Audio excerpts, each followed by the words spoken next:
ಕರ್ನಾಟಕ ರಾಜ್ಯ ರೈತ ಸಂಘ ಹಾಗೂ ಹಸಿರು ಸೇನೆ ವತಿಯಿಂದ ಪ್ರತಿಭಟನೆ. ಕೋಲಾರ ಜಿಲ್ಲೆಯ ಶ್ರೀನಿವಾಸಪುರ ಪಟ್ಟಣದ ತಾಲೂಕು ಕಚೇರಿಯ ಮುಂದೆ ವಿವಿಧ ಬೇಡಿಕೆಗಳನ್ನು ಈಡೇರಿಸಲು ಒತ್ತಾಯಿಸಿ ಪ್ರತಿಭಟನೆ ಮಾಡಲಾಯಿತು.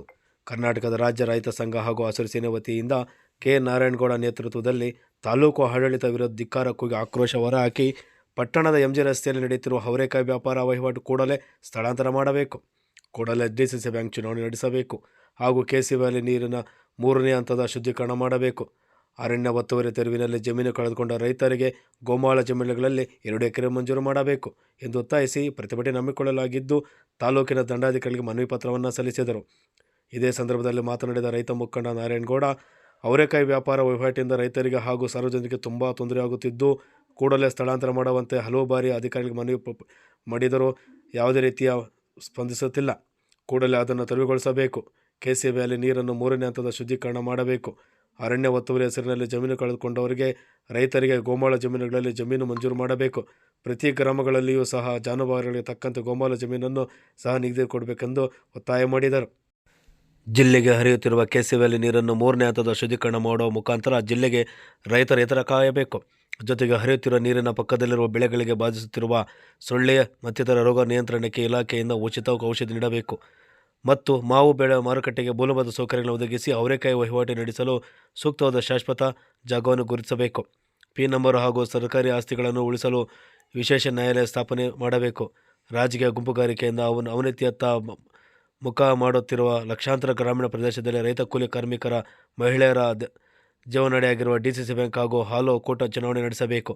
ಸ್ಥಗಿತವಾಗಿರುವ ಸಾಲ ವಿತರಣೆ ಮಾಡಿ ಖಾಸಗಿ ಫೈನಾನ್ಸ್ ಅವಳಿಯಿಂದ ಮಹಿಳೆಯರ ಮಾಂಗಲ್ಯ ರಕ್ಷಣೆ ಮಾಡುವ ಜೊತೆಗೆ ಸ್ವಾಭಿಮಾನ ಹಾಲು ಒಕ್ಕೂಟವನ್ನು ಉಳಿಸಬೇಕು ಹಾಗೂ ಹಿಂಗಾರು ಜಡಿಮಳೆಯಿಂದ ನಷ್ಟವಾಗಿರುವ ರಾಗಿ ಬೆಳೆ 1 ಲಕ್ಷ, ವಾಣಿಜ್ಯ ಬೆಳೆಗಳಿಗೆ 3 ಲಕ್ಷ ಪರಿಹಾರ ಸರ್ಕಾರ ಕೂಡಲೇ ಬಿಡುಗಡೆ ಮಾಡಿ ಕೆಳಕಂಡ ರೈತರ ಸಮಸ್ಯೆಗಳು ಗಂಭೀರವಾಗಿ ಪರಿಗಣಿಸಬೇಕೆಂದು ಮನವಿ ಮಾಡಿದರು.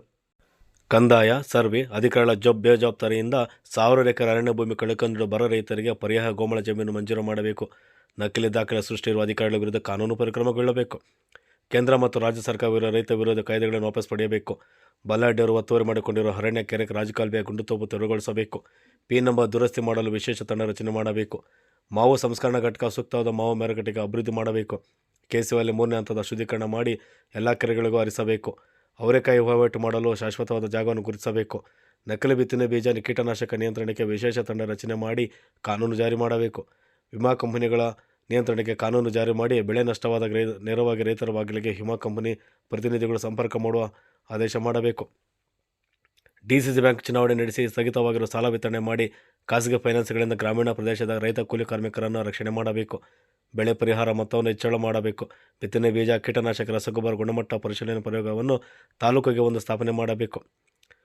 ಪ್ರತಿ ಹಳ್ಳಿಯಲ್ಲೂ ಜಾನುವಾರುಗಳ ರಕ್ಷಣೆಗಾಗಿ 50 ಎಕರೆ ಜಮೀನು ಗೋಮಾಳ ಮೀಸಲಿಡಬೇಕು. ಸ್ಥಳೀಯ ರೈತರ ಹೆಸರಿನಲ್ಲಿ ಭೂಗಳ್ಳರು ಗೋಮಾಳ ಜಮೀನನ್ನು ಮಂಜೂರಾತಿ ಮಾಡಿಕೊಳ್ಳುವ ದಂಧೆಗೆ ಕಡಿವಾಣ ಹಾಕಬೇಕು. ಕೈಗಾರಿಕೆ ಹೆಸರಿನಲ್ಲಿ ಕೃಷಿ ಭೂಮಿಯನ್ನು ಭೂಸ್ವಾಧೀನ ಮಾಡಿಕೊಳ್ಳುವುದನ್ನು ಕೈಬಿಟ್ಟು ಕೃಷಿ ಕ್ಷೇತ್ರಕ್ಕೆ ಹೆಚ್ಚಿನ ಆದ್ಯತೆ ನೀಡಬೇಕು. ಲಕ್ಷಾಂತರ ರೈತ ಕೂಲಿ ಕಾರ್ಮಿಕರಿಗೆ ಸ್ವಾಭಿಮಾನದ ಬದುಕು ಕಲ್ಪಿಸಿರುವ ಹಾಲು ಒಕ್ಕೂಟದಲ್ಲಿ ರಾಜಕೀಯ ಮಾಡುವುದನ್ನು ಬಿಟ್ಟು ಚುನಾವಣೆ ನಡೆಸಿ ಸಮಯಕ್ಕೆ ಸರಿಯಾಗಿ ಹಾಲಿನ ಬಟವಾಡ ಹಾಗೂ ಪ್ರೋತ್ಸಾಹಧನ ನೀಡಬೇಕು ಎಂದು ಒತ್ತಾಯ ಮಾಡಿದರು.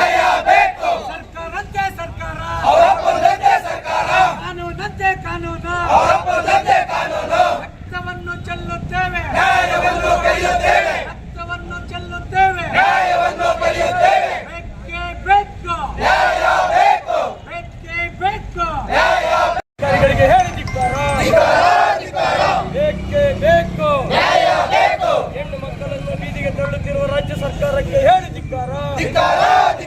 ಡಿಸಿಸಿ ಬ್ಯಾಂಕ್ ಚುನಾವಣೆ ನಡೆಸಲು ವಿಫಲವಾಗಿರುವ ಜಿಲ್ಲಾ ಉಸ್ತುವಾರಿ ಮಂತ್ರಿಗೆ ಹೇಳಿ ಧಿಕ್ಕಾರ.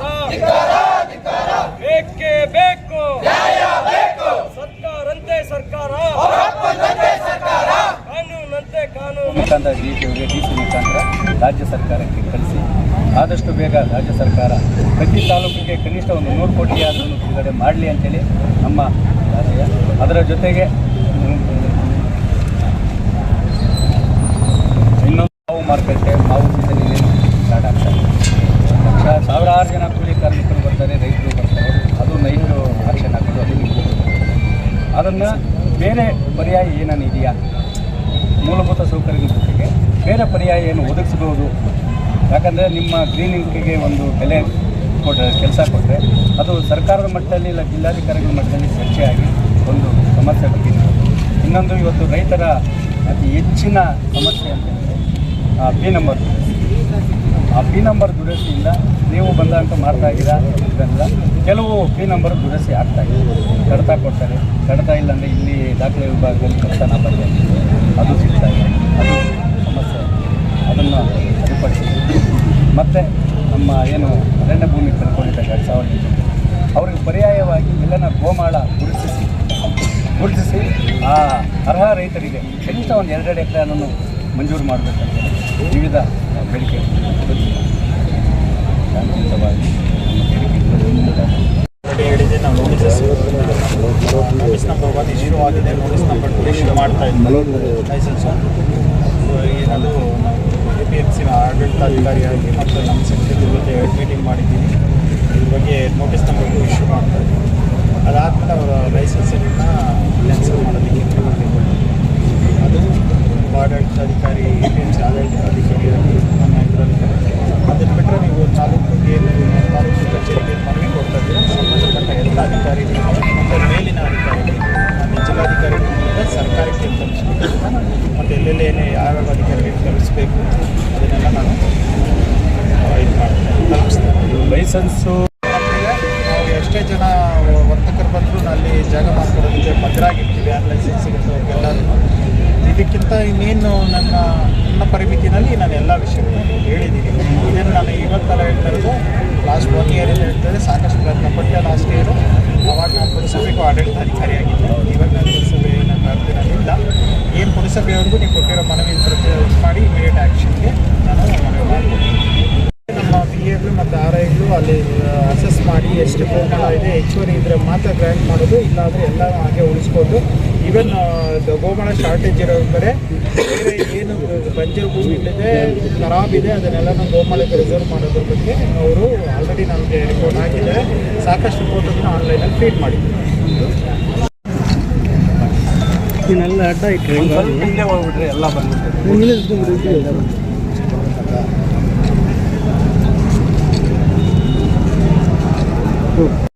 KC ವ್ಯಾಲ್ಯೂ ನೀರನ್ನು 3ನೇ ಹಂತದ ಶುದ್ಧೀಕರಣ ಜೊತೆಗೆ ಒತ್ತುವರಿಯಾಗಿರುವ ಕೆರೆ ರಾಜಕಾಲುವೆಗಳನ್ನು ತೆರವುಗೊಳಿಸಬೇಕು. ಅದರ ಜೊತೆಗೆ ಈ ಒಂದು KC ವ್ಯಾಲ್ಯೂ ನೀರಿನ ಹರಿದ ನಂತರ ಟೊಮೊಟೊಗೆ ಬಾಧಿಸುತ್ತಿರುವಂತಹ ಹಸಿರು ಸೊಳ್ಳೆ ನಿಯಂತ್ರಣಕ್ಕೆ ಕೃಷಿ ಮತ್ತು ತೋಟಗಾರಿಕೆ ಇಲಾಖೆ ಅಧಿಕಾರಿಗಳು ಸಂಪೂರ್ಣವಾಗಿ ಗುಣಮಟ್ಟದ ಔಷಧಿ ಕೊಡಲು ವಿಫಲವಾಗಿದ್ದಾರೆ. ಅದನ್ನು ತನಿಖೆ ಮಾಡಲು ವಿಶೇಷವಾದ ತಂಡವನ್ನು ರಚನೆ ಮಾಡುವ ಜೊತೆಗೆ ಪಿ ನಂಬರ್ ದುರಸ್ತಿ ಮಾಡಲು ಒಂದು ತಂಡವನ್ನು ರಚನೆ ಮಾಡಬೇಕು. ಮತ್ತು ಅರಣ್ಯ ಭೂಮಿ ಒತ್ತುವರಿ ಏನು ಕಳ್ಕೊಂಡಿದ್ದಾರೆ ರೈತರು, ಅವರಿಗೆ ಪರ್ಯಾಯವಾಗಿ ಗೋಮಾಳ ಜಮೀನನ್ನು 2 ಎಕರೆ ಜಮೀನನ್ನು ಮಂಜೂರು ಮಾಡಬೇಕು.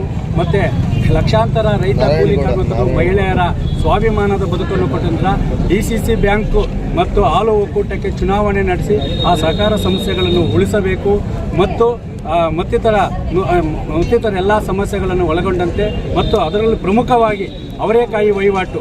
ಯಾಕಂದರೆ 3 ತಿಂಗಳು ರೈತರು ಕಷ್ಟಪಟ್ಟು ರೋಗ ಬಾಧೆಯನ್ನು ನಿಯಂತ್ರಣ ಮಾಡಿ ಮಾರುಕಟ್ಟೆಗೆ ತಂದರೆ ಒಂದೇ ನಿಮಿಷದಲ್ಲಿ 30 ರೂಪಾಯಿ 10 ರೂಪಾಯಿ ಅಂತ ಹೇಳ್ಬಿಟ್ಟು ಹರಾಜು ಹಾಕ್ಬಿಟ್ಟು ರೈತರ ಶೋಷಣೆ ಆಗ್ತಾಯಿದೆ. ವ್ಯಾಪಾರಸ್ಥರಿಗೆ ಮತ್ತು ದಳ್ಳಾಳಿಗಳಿಗೆ ಮತ್ತು ರೈತರಿಗೆ ಅನುಕೂಲವಾಗುವಂತಹ ಯಾವುದೇ ತೊಂದರೆಯಾಗದ ರೀತಿಯಲ್ಲಿ ಒಂದು ಸೂಕ್ತವಾದ ಮಾರುಕಟ್ಟೆಯ ಜಾಗವನ್ನು ಗುರುತಿಸಬೇಕು ಅಂತೇಳಿ ಮತ್ತಿತರ ಎಲ್ಲ ಸಮಸ್ಯೆಗಳನ್ನು ಒಳಗೊಂಡಂತೆ ಇವತ್ತು ಅವರೇಕಾಯಿ ಮತ್ತು ಖಾಲಿ ಬಿಂದಿಗಳೊಂದಿಗೆ ಮತ್ತು ನಷ್ಟ ಪರಿಹಾರ ನೀಡಬೇಕಂತೇಳಿ ತಹಸೀಲ್ದಾರ್ ಕಚೇರಿ ಮುಂದೆ ಹೋರಾಟ ಮಾಡುವ ಮುಖಾಂತರ ಇವತ್ತು ಮಾನ್ಯ ತಹಸೀಲ್ದಾರ್ ಮುಖಾಂತರ ಜಿಲ್ಲಾಧಿಕಾರಿ ಮುಖಾಂತರ ಸರ್ಕಾರಕ್ಕೆ ಮನವಿಯನ್ನು ನೀಡಿ ಒತ್ತಾಯಿಸಿದ್ದೀವಿ. ಈ ಒಂದು ಸಮಸ್ಯೆಗಳನ್ನು 1 ವಾರದೊಳಗೆ ಬಗೆಹರಿಸದೇ ಇದ್ದರೆ ಜಾನುವಾರುಗಳ ಸಮೇತ ನಾವು ತಾಲೂಕು ಕಚೇರಿ ಮುಂದೆ ಅಹೋರಾತ್ರಿ ಧರಣಿಯನ್ನು ಮಾಡುವ ಎಚ್ಚರಿಕೆಯೊಂದಿಗೆ ಮನವಿ ನೀಡಿ ಒತ್ತಾಯಿಸಿದ್ದೀವಿ.